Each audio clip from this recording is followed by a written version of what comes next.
สวัสดีครับเพื่อนๆครับวันนี้ผมก็จะมานำเสนอวิธีการเพิ่มความอำนวยความสะดวกสบายให้กับเพื่อนๆที่ใช้มือถือปล่อย Wi-Fi Hotspot ให้กับเครื่องเสียง Civic 2016นะครับที่เราได้ทำการรูทหน้าจอไปแล้วนะครับโดยปกติเนี่ยเครื่องเสียงเนี่ยมันต้องการให้เราปล่อย Wi-Fi Hotspot ให้มันแต่เพื่อความสะดวกก็คือหากผมขึ้นมาบนรถแล้วผมสตาร์ทรถผมก็จะให้มัน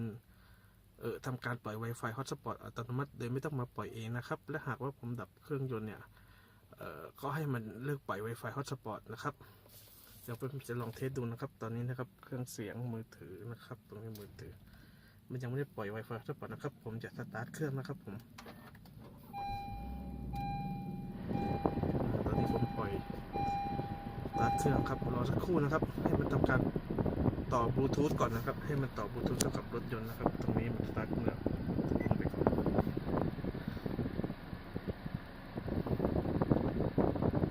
นะครับ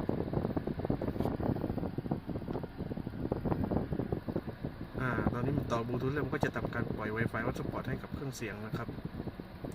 ครับหลังจากนั้นเราจะมาดูที่เครื่องเสียงกันรอให้เครื่องเสียงต่อ Wi-Fi เห็นไหมครับมันก็จะรับ Wi-Fi Hotspot อัตโนมัติและก็ผมก็จะตั้งไว้อีกต่อที่เครื่องเสียงก็คือถ้าเกิดว่าเครื่องเสียงได้รับการต่อ Wi-Fi Hotspot แล้วเนี่ยก็ให้มันเปิดโปรแกรมจุกขึ้นมานะครับเพื่อจะได้ใช้งานได้เลยนะครับหรือเพื่อนๆจะตั้งเป็นโปรแกรมอื่นก็ได้นะครับที่เพื่อนต้องการให้มันเปิดขึ้นมาที่ว่าเริ่มใช้งานครั้งแรกนะครับก็เอาแต่สะดวกตามสะดวกเลยแล้วกันนะครับครับแล้วเดี๋ยวดูนะครับหลังจากผมดับเครื่องยนต์ครับซึ่งพอดับเครื่องยนต์ปุ๊บตัวมือถือมันก็จะตัดจากตัวบลูทูธของ เครื่องเสียงรถยนต์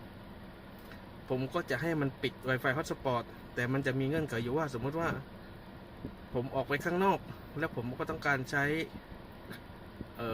เน็ตมือถืออยู่เนี้ยผมก็จะไม่สั่งให้มันปิดนะครับจะมีเงื่อนไขให้มันปิดก็คือผมต้องมี Wi-Fi ที่ต่อที่บ้านนะครับมันจึงจะปิดนะครับดังนั้นถ้าหากว่าผมอยู่ข้างนอกแล้วก็ไม่มี Wi-Fi ที่บ้านมันก็จะไม่ติดนะครับตอนนี้ผมมี Wi-Fi ที่บ้านเดี๋ยวผมจะลองดับเครื่องยนต์ดูนะครับดับเครื่องยนต์ปุ๊บบลูทูธมันก็จะหายไปแล้วเดี๋ยวมันก็จะรอทาร์เกอร์ทำงานแป๊บหนึ่งครับเนี่ยครับมันก็จะตัดให้ผมละ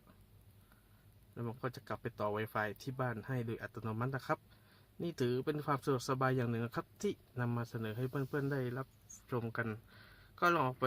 ดัดแปลงใช้งานดูกันดูนะครับผมสวัสดีครับ